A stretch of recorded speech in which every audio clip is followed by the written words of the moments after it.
Hi, welcome to Ukrainian Connections. My name is Kathy Paroshi-Harris, Katrusha Paroshi-Harris, and Ukrainian Connections is a monthly show where we talk about Ukrainian culture, arts, heritage. We share people's stories, both about Thunder Bay, about Northwestern Ontario, and Canada.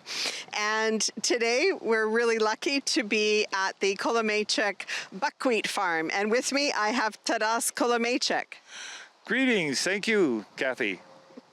And I just walked through a field of burrs, so while we're talking, I might be plucking off some of these burrs. So Taras, I wanted to come to this. I heard that you had a buckwheat farm, Yes. and a lot of Ukrainians love buckwheat. It's one of the things that they probably eat the most as far as a seed or a grain. So can you tell me a little bit first about this farm? Like, where did it come from? This farm, it's been in the family since 1944. My mother founded this farm for my grandparents on my mother's side. And during World War II, when she was working at the Canada Car, making, Hawker Hurricanes. And so she was bicycling out here on a daily basis, looking for a place, and she found this place. And ultimately, my grandparents and her bought the farm in 1944. And it's been in the family since then, though it has been dormant from about 1963 up until the time my son Mikhailo and I cleared the land in 2013 to get it back into production. So it missed a generation, okay. And it was difficult getting it back into production. So when your mother's family got the farm, did they have grain on it, or was it mostly forest? It was a little mixed farm. You have to understand, my grandparents are from Ukraine. There was a small scale farm. They had some dairy cattle, chickens, pigs, and they planted oats for the horses, and they raised hay for the cattle. And that was so it was just a small mixed dairy farm, and they used to sell eggs in the city. So why do you grow buckwheat here? Well, I'll tell you, it's an odd circumstance. When we cleared the land, we had the soil tested, and the pH value was like 5.6, 5.8, which means it's on the acidic side. And so we started looking for a crop that would grow well with acidic soil. Buckwheat met that criteria, and buckwheat also is a fast-growing crop, and you don't need to. It outgrows weeds, so it was a good choice to put on newly developed land so that we could, try to control the weed production. We're not interested in using herbicides and pesticides here right now. We're trying to keep this as organic as possible, so that's why we chose buckwheat, and it has a short growing season. It takes 10 to 15 weeks from seed to maturity to harvest. So it seemed to suit Northwestern Ontario. Early frost, late frost, spring and fall, right? That makes a lot of sense. Yeah. So how long have you actually been growing the buckwheat? This is our fourth season growing buckwheat, and we've had mixed results, over the last 4 years. And it's weather dependent. It was designed as a cool weather crop, and the last couple of summers have probably been too warm to really make it a productive crop. But we've harvested it every year, and every year we have an arrangement with a buckwheat producer in Manitoba who buys our crop every year. And some years it's been good, and other years, we've had to sell it for birdseed, because it hasn't matured properly, or it just wasn't of high quality. Okay. So when you say that you're harvesting it, do you harvest the seed or the grass as well and use that? So what components of the buckwheat are used? We only harvest the seed. Okay, when we first swath the crop, lay it down, and then about a week or 10 days later, we come back with the combine and then combine it and get the seed out of it. And that's what we're harvesting. And all the other material we throw back into the soil for organic material to keep the soil, trying to regenerate the soil at all costs. Okay. So do you save some of the seed for replanting yourself? We haven't in the past. We've usually shipped most of it off to our seed mill in Carmen, Manitoba, and get fresh seed back next year, because they clean its seed and test it for its its ability to germinate again, which is key, right? And if we would have kept some of the seed that we produced, we probably would have had a pretty poor germination rate. Yeah. Yeah, and I guess it has to be handled and stored and a certain way so that it can produce well, and check for molds and Right. viruses and Right. stuff. Yeah. You gotta keep track of its moisture content, the buckwheat's moisture content. Anything under about 18% we can ship with. If it gets over 18%, we're in kind of a danger zone, and we don't have any ability to dry grain here. So we were always hoping for the best. So can you tell me a little bit about the process of planting buckwheat? Oh, the key to planting buckwheat is to make sure you have a well-developed seed bed. Like it grows well in fine soils. It has a thin fibrous root. It doesn't have a long tap root, so it won't go through thick soil or clay soil. So you have to make sure your seed bed is well prepared. And then we use standard methods of planting. We have a couple seed drills that we use. We plant, I think, 20 rows at a time, and we plant about 50 pounds of buckwheat per acre, so to get a crop back out.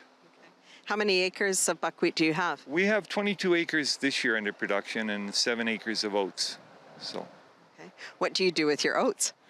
we don't know yet. We planted the oats for a cover crop because we had just turned up some new land and we didn't want it to go to weeds again, and so we planted it. It makes a good cover crop. It goes quickly. We're probably going to harvest it and sell the oats to horse owners, I guess. Mm-hmm. Yeah. Okay. So the people that take the buckwheat from you in Manitoba, are they turning it to human consumption or animals? They do all of it, okay? They do it for both for bird seed, for animal consumption. They also take their highest quality buckwheat, and it's exported to Japan to make sobo noodles, which are buckwheat noodles. And apparently, if that's where we're trying to get our buckwheat up to that grade, so that we get some better compensation for it. Because the price of buckwheat fluctuates between, $5 a bushel to about $50 a bushel, depending on where you are in that scale. Yeah, I read up a little bit about these sobo noodles. Have you ever had a sobo noodle? No, never had a sobo noodle. Don't know what they're like. We're gonna have to go to some Japanese restaurant in Thunder Bay and see if we can find some sobo noodles. Exactly. They probably have them at one of the grocery stores here. But if you'd like to see the seed here, I mean, here, let's take a look at the seeds. The flowers form, okay, and the seeds form. I'm going to try and see the red one there? and the seeds So form pretty.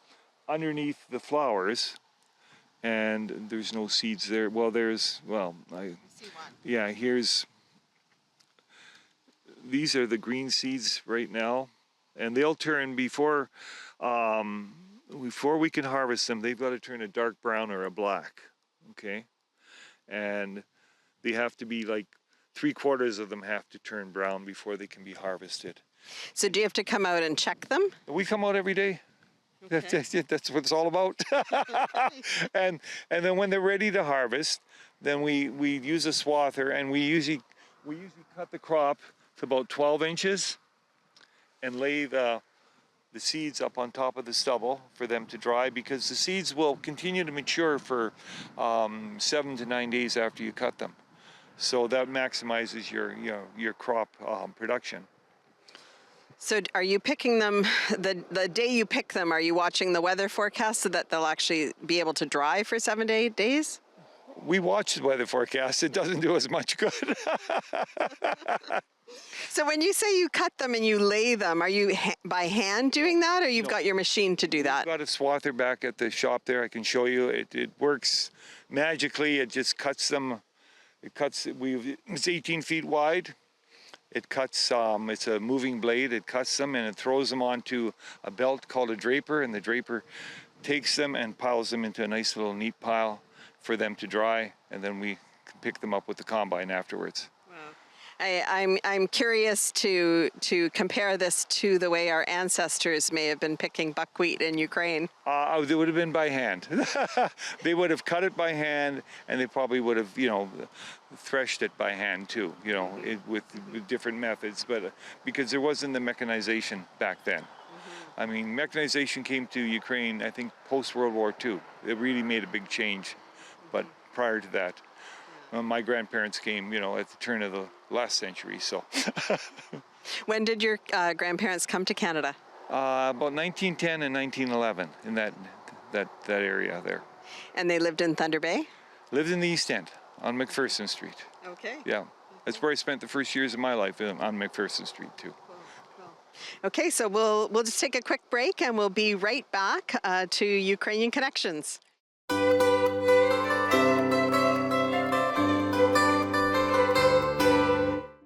Hi, welcome back to Ukrainian Connections, where we're talking with Taras Kolomeychuk on his buckwheat farm. Whoops, there goes my hat. So you were telling us a little bit about the seeds and the benefit that buckwheat doesn't have, like it keeps its own weeds down. Can you show us that? I can show you that. One of the beauties of buckwheat is it's a very fast growing plant, and as you can see down this row, it grows faster than most weeds. The exception being thistle, which seems to, we've got it fairly well under control, but still there's the odd plant that shows up where there's no buckwheat. And it's got because they grow almost as fast as buckwheat, thistle does. Does thistle have a different type of root? It has a root, it's more of a tap root, and that, if you cut up the tap root, it can regenerate from the roots too, right? It's not just seed, it's one of those nasty plants. I guess if it was useful, it would be a good plant, but So if we have a little bit of extra time in today's show, you've got some gloves for Daniela and I to pull some thistle up, right? Sure, we do.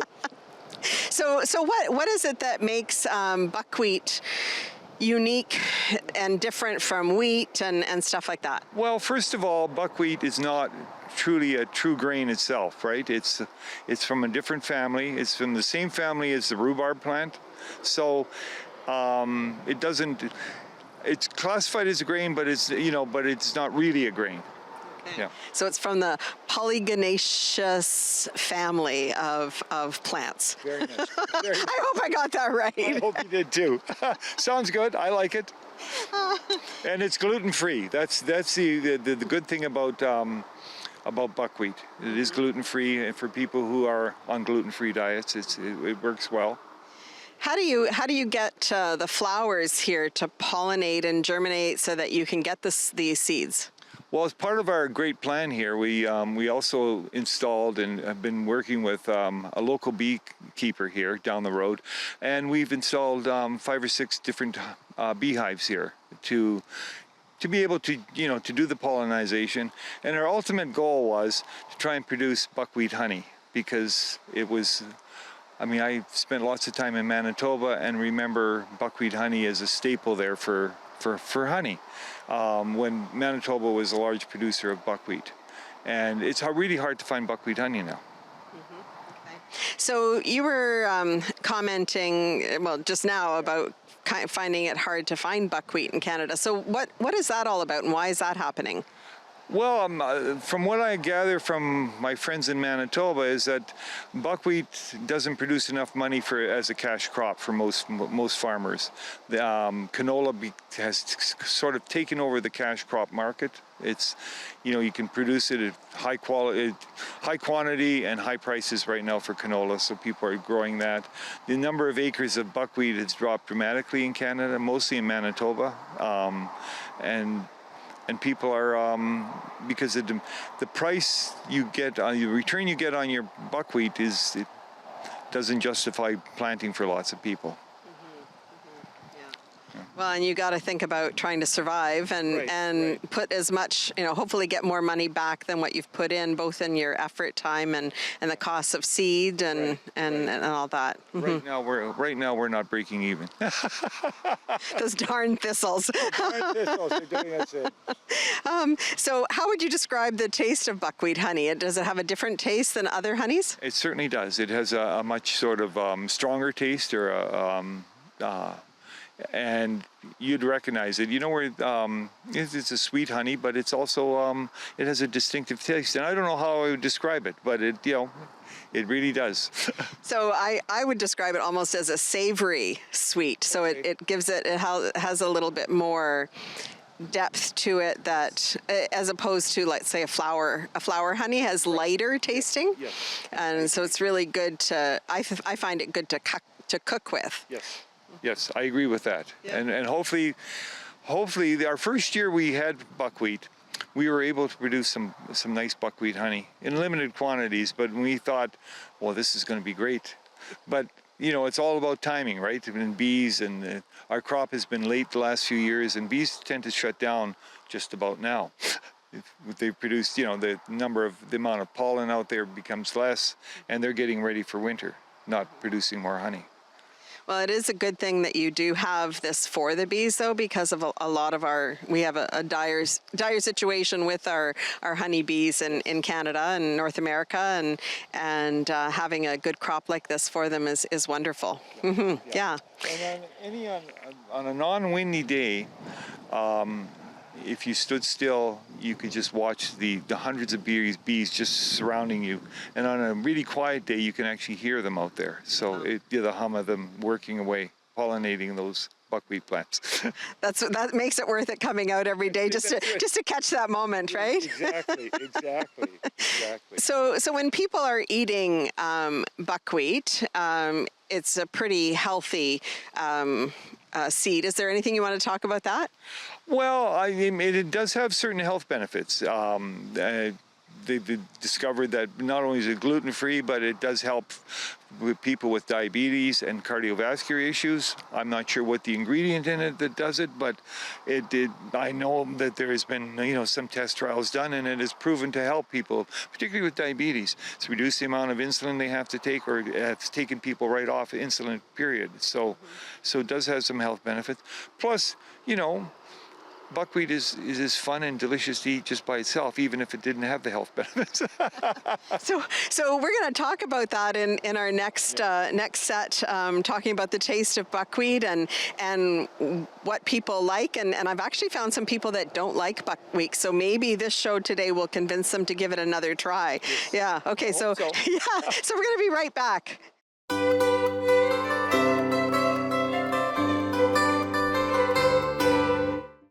Hi, welcome back to Ukrainian Connections, where we are at the Kolomeychuk farm where they're growing buckwheat. I'd like to just talk a little bit about how you managed to get this farm all ready and done, and who's been helping you with this. Oh, thank you.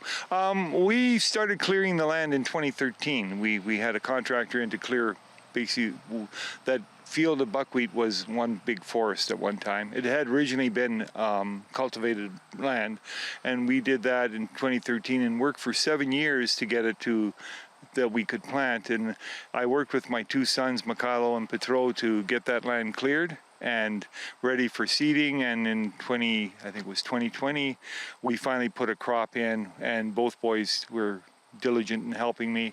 And Mikhailo today still helps me on a daily basis. He actually lives on the farm here, and maintains it and takes care of it, and maintains all of our equipment. Without him, I'd be lost. I can't imagine this equipment. Hopefully we have some time to take some shots of this from my old days of farming. Things have changed and advanced so much. Yeah. So you've got some rough buckwheat here. Can you explain what you've got in your little dish? What I've got here is buckwheat that comes directly from the combine as we process it from the field. This is what we send off to the mill in Manitoba for basically for grading and for their processing. So it comes out as a dark brown, almost black seed. It's almost kind of triangular. So can you take the husk off it with your own fingers? You should be able to, but not. I don't know if you can take it off, but I may not. Don't drop that dish. That's- You'll have buckwheat growing everywhere. We've got buckwheat growing everywhere either. You see, this is last year's seed, and it's really hard, and I can't. I can't. But normally you can't take the husk off. You could break it apart, and you can see the white. Whatever it's called.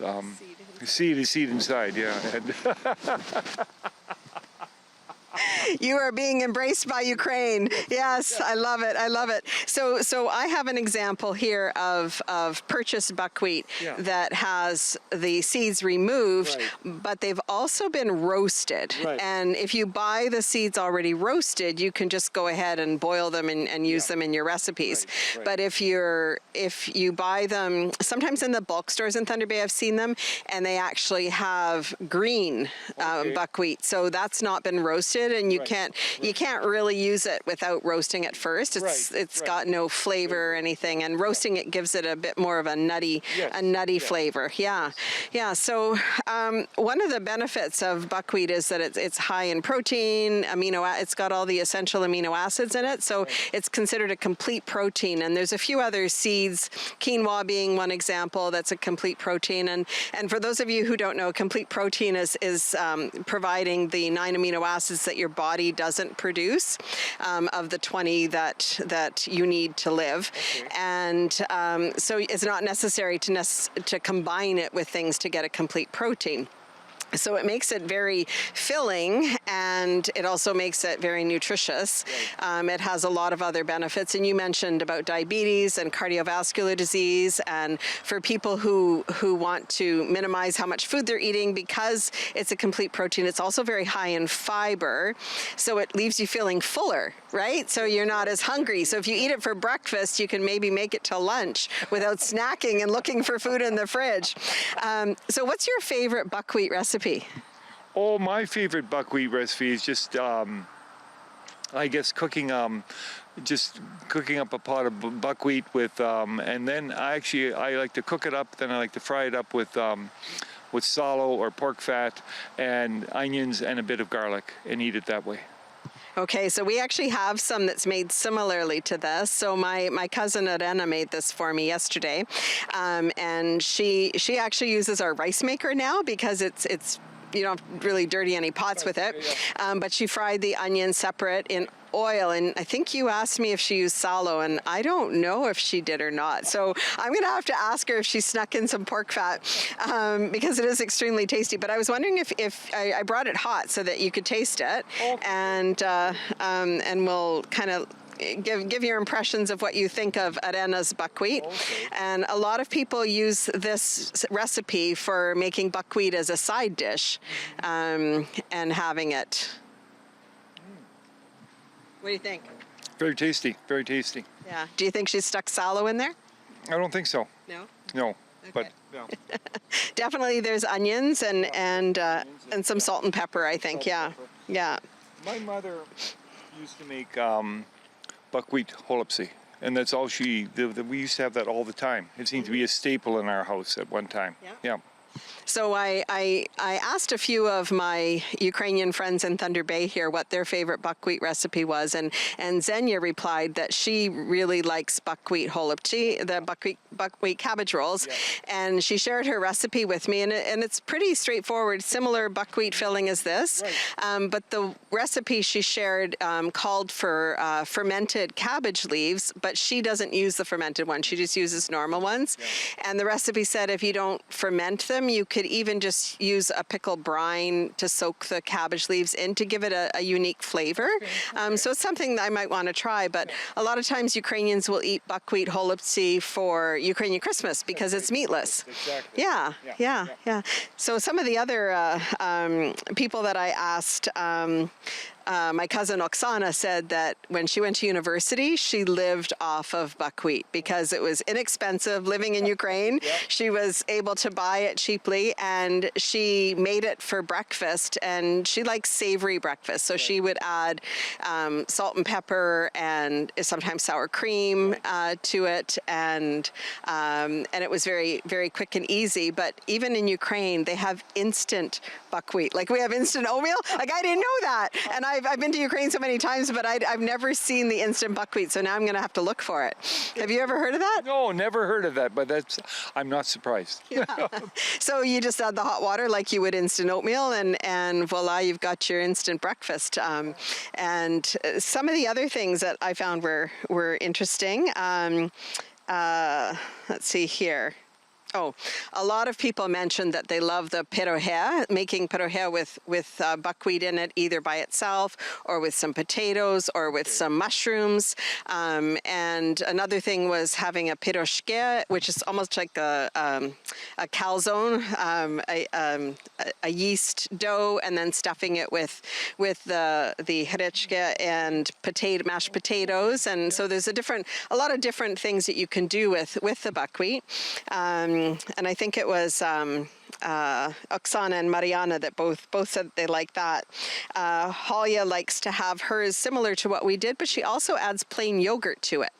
Okay. So that's interesting, eh? And a few of them said when they have it as holipsi, they love it with a mushroom gravy, and it gives it a very interesting flavor.